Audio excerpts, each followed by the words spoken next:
Indian alchemy গ্রুপের vice লর্ডের অদ্ভুত ক্ষমতা অনুভব করার পর একটু চমকে গিয়েছিল নীলও। তোমরা সবাই নিজেদেরকে অ্যালকেমিস্ট বলে দাবি করো, আর এইটুকুতেই ভয় পেয়ে গেলে? কিরকম অ্যালকেমিস্ট তোমরা? তোমরা জানো না যে ওষুধ তৈরি করতে গেলে বড় বড় দুর্ঘটনার সম্মুখীন হতে হয়? এত ছোটখাটো ব্যাপারে যদি তোমরা ভয় পেয়ে যাও, তাহলে বড় বড় বিপদ সামলাবে কি করে? কড়া গলায় প্রতিযোগীদের ভৎসনা করলেন ভাইস লর্ড।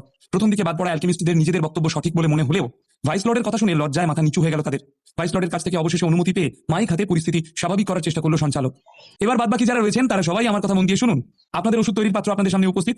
শীঘ্রই আপনাদের প্রয়োজনীয় জড়িবুটিও আপনাদের কাছে পৌঁছে দেওয়া হবে। প্রতিযোগিতা চলাকালীন আপনাদের সবার ওষুধ তৈরির পদ্ধতি আমরা রেকর্ড করে রাখবো। মনে রাখবেন, আপনাদের প্রত্যেককে 3টে করে সুযোগ দেওয়া হবে। একবার ব্যর্থ হলে আপনাদের খালি হয়ে যাওয়া জড়িবুটি আবার ভর্তি করে দেওয়া হবে। তবে আপনাদের সবাইকে সময়ের কথা মাথায় রাখতে হবে। তাহলে আর দেরি কিসের? চলুন শুরু করা যাক। সঞ্চালকের কথা শেষ হতে না হতেই প্রতিযোগীরা যে যার ওষুধের পাত্রের দিকে দৌড় লাগালো। প্রত্যেকে যে যার জন্য নির্ধারিত জায়গায় রাখা জড়িবুটি নিয়ে শুরু করে দিল ঔষধ তৈরির কাজ। নীল কিন্তু কোনো তাড়াহুড়ো করলো না। চারপাশে একবার তাকিয়ে সে দেখলো যে আরো কয়েকজন রয়েছে যারা একেবারে তার মতো করেই কাজকর্ম করছে। অনেকেই এখনো পর্যন্ত আগুনটুকুও জ্বালায়নি। নিজের পিল ফার্নেসের ঢাকনাটা সরাতেই অবাক হয়ে গেল নীল। ভেতরে সে এমন কি দেখলো সে কথা অবশ্য বোঝা গেল না। সময় বয়ে চলল নিজের গতিতে। সময়ের সাথে একে একে অনেকেরই পিল ফার্নেসে বিস্ফোরণ ঘটতে শুরু করলো। প্রথমে শুধু 2জন প্রতিযোগীর পাত্রে বিস্ফোরণ ঘটলেও পরের দিকে ক্রমেই বেড়ে চলল সেই সংখ্যা। ধীরে ধীরে একে একে সুযোগ হারাতে শুরু করলো প্রতিযোগীরা। 2-1 জনের সাথে এমনটা ঘটলে সেটা স্বাভাবিক বলে মেনে নেওয়া যেত, কিন্তু প্রায় প্রত্যেকের সাথে এমনটা ঘটে চলেছিল। এটাকে কি আর কাকতালীয় বলে মেনে নেওয়া চলে? ইন্ডিয়ান অ্যালকেমি গ্রুপের ভাইস লর্ড আপাতত একটা উঁচু বেদির উপরে বসে চারিদিকে চোখ ঘুরিয়ে পুরো পরিস্থিতিটা একটু বুঝে নেওয়ার চেষ্টা করছিলেন। স্যার, আপনার মনে হয় না যে আমাদের প্রতি অবিচার হচ্ছে? প্রশ্ন করলো এক তরুণ অ্যালকেমিস্ট। কোনটা অবিচার হচ্ছে? তোমরা হলে কি অ্যালকেমিস্ট? ওষুধ তৈরির পাত্রর ওজন, জড়িবুটির বয়স আর তাদের চারিত্রিক বৈশিষ্ট্য সম্পর্কে তোমাদের সম্পূর্ণ ধারণা থাকা উচিত। সেটাই যদি এখনো ঠিকমতো শিখে উঠতে না পারো, তাহলে তোমাদের ভবিষ্যৎ অন্ধকার। বুঝেছো? গম্ভীর মুখে জবাব দিলেন ভাইস লর্ড। আমার মনে হচ্ছে উনি একেবারে ঠিক কথাই বলেছেন। আজকালকার ছেলেমেয়েরা যেন কেমন, শুধু সারাদিন বইতে মুখ গুঁজে থাকে। বাস্তব জ্ঞান প্রায় নেই বললেই চলে। শুধু নিত্য নতুন জিনিসের প্রতি ঝোঁক। বাইরের লোকেদের পাত্তা দেয় না বললেই চলে। ওদেরকে এভাবেই শিক্ষা দেওয়া উচিত। সমর্থন জানিয়ে বলে উঠলেন একজন বয়স্ক অ্যালকেমিস্ট। এনার ওষুধ তৈরিতে এখনো পর্যন্ত কোনো গন্ডগোল দেখা যায়নি। বাচ্চা ছেলেটি বয়স্ক মানুষটাকে বিশেষ ঘাঁটালো না, বরং এদিক ওদিক তাকিয়ে অন্যদের মন দিয়ে দেখতে লাগলো সে। অবশেষে তার চোখ গিয়ে স্থির হলো নীলের দিকে। আর অমনি সে বলল, ওই ছেলেটার দিকে তাকিয়ে দেখুন স্যার, ওর নাম হলো নীল। শুনেছি নাকি দারুণ অ্যালকেমিস্ট? নীলকে হাত দিয়ে ইশারা করে দেখালো ছেলেটি। আচ্ছা। নীলের দিকে তাকিয়ে মুখের ভাব বদলে গেল ভাইস লর্ডের। মৃদু হাসি ফুটে উঠল তার মুখে। হাতের আঙুল দিয়ে অন্য হাতের মধ্যমায় থাকা হীরের আংটিটা অনবরত ঘুরিয়ে চলেছিলেন তিনি। ও তো একটা বাচ্চা ছেলে, ওর মধ্যে সেরকম বিশেষ কিছু তো আমি দেখতে পাচ্ছি না। একটু অবাক হয়ে জবাব দিলেন সেই বয়স্ক অ্যালকেমিস্ট। আমি তো ভেবেছিলাম ইন্ডিয়ান অ্যালকেমি গ্রুপ বুঝি শুধু বিশেষ বিশেষ লোকেদেরকেই বাছাই করে আনে, কিন্তু ওর মধ্যে তো সেরকম বিশেষ কিছু আমি দেখতে পাচ্ছি না। ভাইস লর্ড সেই বুড়ো লোকটির কথায় বিশেষ পাত্তা দিলেন না। অদ্ভুত দৃষ্টিতে তিনি চেয়ে রইলেন নীলের দিকে। নীল যদি এই মুহূর্তে এইসব কথোপকথন শুনতো, তাহলেও তার কিছু যায় আসতো না। তবে যদিও সে জানে না যে ইতিমধ্যেই তার আড়ালে তাকে নিয়ে কথা হতে শুরু হয়ে গিয়েছে। এই সময় নীল শুধু বুঝতে পারছিল যে সে যথেষ্ট সমস্যার মধ্যে রয়েছে। খুব শীঘ্রই ওষুধ তৈরির কাজ শেষ করতে না পারলে যে কোনো মুহূর্তে তার ফার্নেসটা ফেটে যাবে। তাতে চোট লাগবে, সেটা বিশেষ বড় কথা নয়, কিন্তু প্রেস্টিজে গ্যামাক্সিন হয়ে যাবে সেটাই বেশি বড় কথা। এরকমটা তো হওয়ার কথা ছিল না। নিজের হাত দুটোকে জড়ো করে বুকের কাছে রেখে ওষুধ তৈরির পাত্রটার দিকে তাকিয়ে ভাবতে লাগলো নীল। জড়িবুটি দেওয়ার পর থেকে পাত্রটায় কালো কালো কি যেন একটা দেখা যাচ্ছিল। অদ্ভুত রকমের বাজে গন্ধও ছাড়ছিল একটা। ওষুধ তৈরির পদ্ধতিও একদম ঠিক আছে, আর পাত্রটাতেও কোনো সমস্যা নেই। তাহলে এমনটা হচ্ছে কেন? অন্যান্য অ্যালকেমিস্টদের মতো শোচনীয় অবস্থা এবার নীলেরও। এমন কয়েকজন ছিল যারা প্রথমবার ব্যর্থ হওয়ার পরেও হার মেনে নেওয়ার দ্বিতীয় দফার প্রস্তুতি শুরু করে দিয়েছিল। কিন্তু পরের বারেও তাদের সাথে একই ঘটনা ঘটলো। বিস্ফোরণের শব্দে বারংবার কেঁপে উঠতে লাগলো ইম্পেরিয়াল সিটি। সেখানে উপস্থিত দর্শকেরা এতক্ষণে স্তম্ভিত। কি হচ্ছে, কেন হচ্ছে, কিছুই বুঝে উঠতে পারছিল না তারা। এমন সময় নীলের থেকে একটু দূরেই একটা পাত্র থেকে ওষুধের গন্ধ আসতে শুরু করলো। ওষুধের পাত্রের ভেতর থেকে একটা ওষুধ তুলে আনলো একজন অ্যালকেমিস্ট।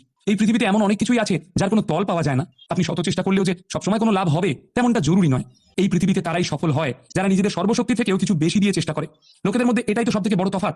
সাধারণ মানুষের দুনিয়ায় এই বিষয়টা অত্যন্ত সাধারণ, কিন্তু এই সামান্য বিষয়টাকে সবাই ঠিক মেনে নিতে পারে না। কিন্তু আজ হাজার হাজার লোকের মাঝে এই ঘটনার জলজান্ত উদাহরণ দেখতে পেয়েছিল নীল, যা কখনো সে স্বপ্নেও কল্পনা করেনি।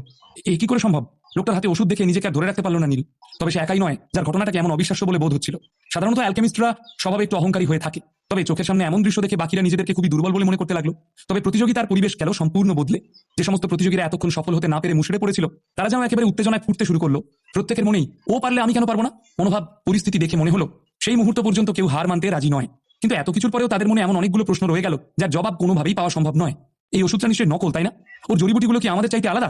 আমি তো 2বার চেষ্টা করেও পারলাম না, আর ও একবারই ওষুধটা তৈরি করে ফেললো। এর কোনো না কোনো ব্যাখ্যা তো নিশ্চয়ই আছে। প্রাণ বাঁচিয়ে এখান থেকে ফিরতে চাইলে নিজেদের মুখ বন্ধ রাখো। তোমরা জানো ওই লোকটাকে? ও হলো চৌধুরী বাড়ির ছোট ছেলে, অ্যালকেমিতে এক্সপার্ট।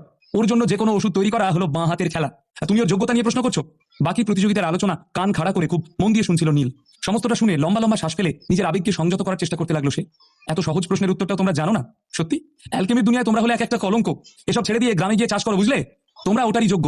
প্রশ্ন তখনই করবে যখন প্রশ্ন করার যোগ্যতা অর্জন করতে পারবে। কাজের নামে অষ্টরম্ভা আর বড় বড় কথা। অবজ্ঞা ভরে বাকি প্রতিযোগীদের দিকে তাকিয়ে কথাগুলো বলে সোজা ওষুধ হাতে বড় বড় পা ফেলে বিচারকদের দিকে এগিয়ে গেল চৌধুরী বাড়ির ছোট ছেলে। প্রতিযোগিতায় অংশগ্রহণ করতে আসা অ্যালকেমিস্টরা যথেষ্ট অহংকারী হলেও এই সময় তাদের চুপচাপ নিজেদের রাগ হজম করা ছাড়া আর কিছুই করার নেই। একে তো এই চৌধুরী বাড়ির ছোট ছেলে পরিচয়টাকে তারা বেশ ভয় পাচ্ছিল, আর তাছাড়াও এখনো পর্যন্ত তারা একটা ওষুধ তৈরি করে উঠতে পারেনি। সেখানে তারা কথা বলবে কোন মুখে? তর্ক করার মতো মুখ তাদের আপাতত ছিল না। নীল অবশ্য অন্যান্যদের মতো মাথা গরম করার ছেলে নয়। বহু বছর সে সবার কাছ থেকে অপমানিত হয়ে এসেছে, তাই সমস্ত রকম পরিস্থিতিতে মাথা ঠান্ডা রাখতে সে জানে। এই পৃথিবীর খুব কম জিনিসই তাকে মুহূর্তের মধ্যে রাগিয়ে তুলতে পারে। কে ওই ছেলেটা? চৌধুরী বাড়ির ছোট ছেলে বিচারকদের দিকে পায়ে পায়ে এগিয়ে আসছে দেখে আর চুপ করে থাকতে পারলেন না ইন্ডিয়ান অ্যালকেমি গ্রুপের ভাইস লর্ড। স্যার, ও হলো চৌধুরী বাড়ির ছোট ছেলে, বাড়ির সমস্ত ছেলেদের মধ্যে সবচেয়ে উজ্জ্বল। ছেলেটির নাম হলো পঙ্কজ চৌধুরী।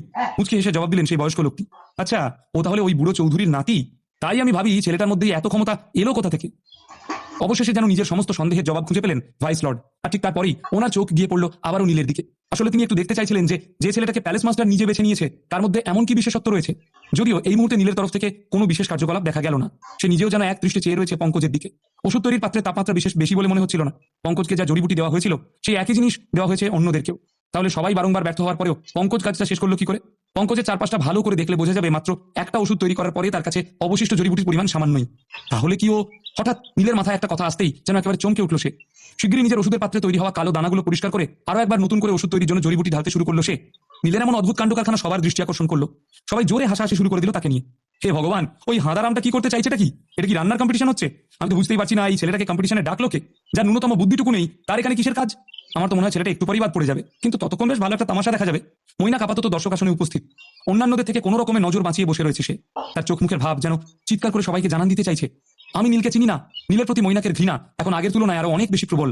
নীলের এমন বোকা বোকা কাণ্ড কারখানা তাকে সমাজে মুখ দেখানোর অবস্থায় রাখেনি। আজ পর্যন্ত যে মৈনাক দাসকে কখনো কারো কাছে অপদস্থ হতে হয়নি, সেই মৈনাকের নাক কেটে দিয়েছিল নীল। তার এমন মনে হওয়ার কারণ সে নিজে অ্যালকেমি সম্পর্কে জানলেও নীল বা অন্যান্য প্রতিযোগীদের মতো অতটা জানে না। তার মতে দর্শক আসন থেকে ভেসে আসা মন্তব্যগুলোই হলো সত্যি। নীলের যদিও এসব নিয়ে কোনো মাথা ব্যথা ছিল না, সে শুধু মন দিয়ে নিজের ওষুধ তৈরির পাত্রের তাপমাত্রা নিয়ন্ত্রণ করতে ব্যস্ত। এতক্ষণে ধীরে ধীরে লাল হয়ে উঠেছিল পাত্রটা। আমি বাজি রেখে বলতে পারি যে ওই ছেলের ফার্নেস আর কিছুক্ষণের মধ্যেই ফেটে যাবে। তোমরা কি সবাই অন্ধ নাকি? একবারও মনে হচ্ছে না যে ছেলেটার মধ্যে কোনো সমস্যা রয়েছে? ঘটনা বড় হোক বা ছোট, তামাশা দেখার লোকের অভাব হয় না। কিন্তু কথায় বলে বাইরের লোকেরা শুধু তামাশা দেখে আর বুদ্ধিমানেরা বিচার করে। এখানে অবস্থা অনেকটা সেই রকম। উজবুক লোকেরা শুধু নীলের কাণ্ড কারখানা দেখে তাকে নিয়ে মজা করছিল, আর যারা বুদ্ধিমান তারা সেই একই জিনিস দেখে ব্যাপারটা বোঝার চেষ্টা করছিল। নীল কি নিজের কাছে সফল হতে পারবে? পঙ্কজ চৌধুরী কি সত্যি নীলের থেকে অনেক বেশি যোগ্য? নীল আর পঙ্কজের মধ্যে কি মুখোমুখি প্রতিযোগিতা দেখা যাবে? কে জিতবে? কারই বা